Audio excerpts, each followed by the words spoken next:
The error code 22 on a ring furnace indicates that the device is not receiving enough air for combustion. This issue can arise due to several common causes, including a blocked chimney or a missing or insecurely fastened chimney cap. To resolve the problem, it is necessary to ensure the chimney passage is clear.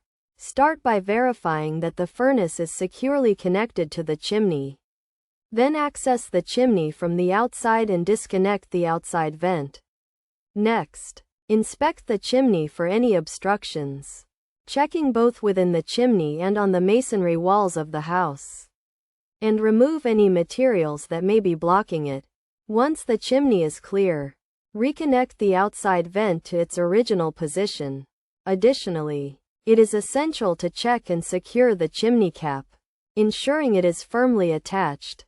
If the cap is loose, reattach it, and if it is missing, replace it. Another potential solution is to fix the firebox door gasket. By addressing these potential causes and taking the necessary steps to clear and secure the chimney, the error code 22 can be resolved.